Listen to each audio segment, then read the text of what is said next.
ॐ विश्वानि देव सवितर्दुरितानि परासुव यद्भद्रं तन्ने आसुव।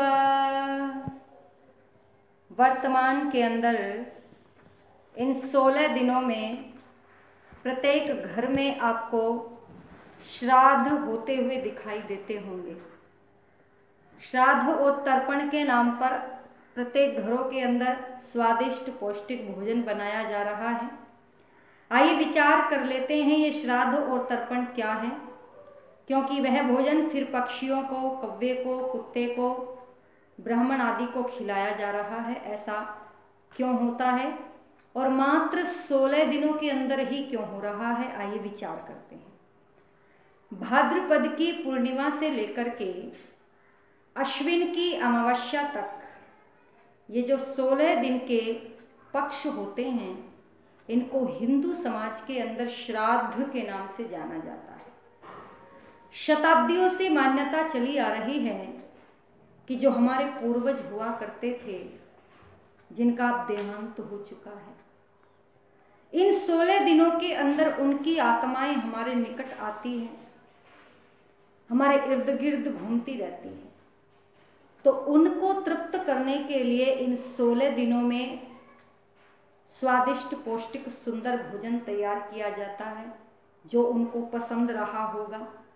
और हलवा, खीर, पूरी आदि कौवे को, कुत्ते को खिलाया जाता है और फिर ब्राह्मणों को भी घर पर बुला करके वो है भोजन खिलाया जाता है। और ऐसा माना जाता है कि कुत्ते को, कौवे को, ब्राह्मणों को भोजन जो खिलाया है वह हमारे पूर्वजों की आत्माओं तक पहुंचता है और फिर उनकी आत्मा को तृप्ति मिलती है। और इसी प्रक्रिया को हिंदू समाज श्राद्ध और तर्पण कहता है। पर जरा विचार कीजिएगा, क्या मृत्यु के उपरांत हमारे पूर्वज, हमारे माता, हमारे पिता हमारे भोजन को खाने के लिए आते हैं? और यदि आते हैं तो फिर 12 महीनों के अंदर से ये मात्र 16 दिन ही ऐसा क्यों? क्या 11.5 महीने वो भूखे रहते हैं? विचार करना। आचार्य चाणक्य कहते हैं कि मरने के बाद पितृ नहीं होते, मरने के बाद श्राद्ध नहीं होते, मरने के बाद तर्पण नहीं किया जाता। तो फिर आचार्य चाणक्य कहते हैं कि जीवित माता पिता की सेवा करना ही श्राद्ध और तर्पण कहलाता है और जीवित माता पिता को ही पितृ कहा जाता है। और वैदिक सिद्धांत भी यही कहता है।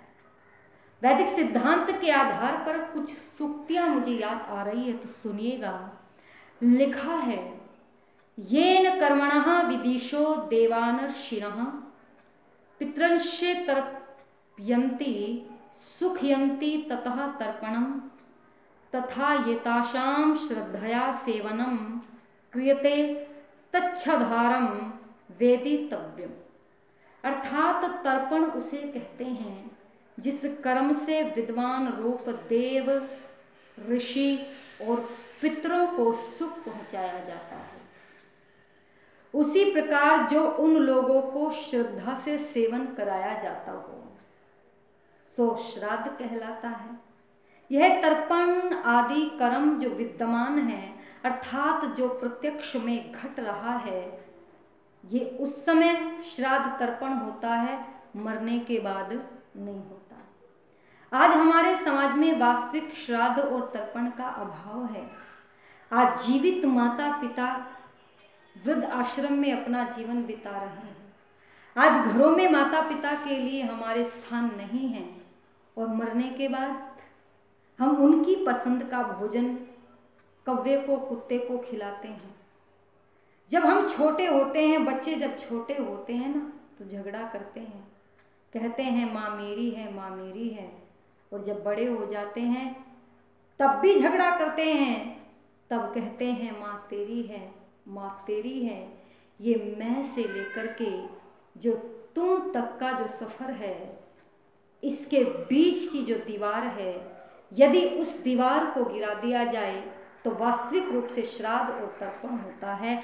आइए बस इतना ही निवेदन करूंगी, यदि इन 16 दिनों में आप वास्तविक रूप से श्राद्ध करना चाहते हैं तो जो आपके पास खजाना है माता पिता रूपी, उनकी जीवित की सेवा करें, उनकी श्रद्धा सम्मान से सेवा करें, उनकी तृप्ति करें, उनसे आशीर्वाद प्राप्त करें, पाखंड से बचे, अंधविश्वास से बचे, ढोंगियों से बचे। आप सभी का बहुत बहुत धन्यवाद।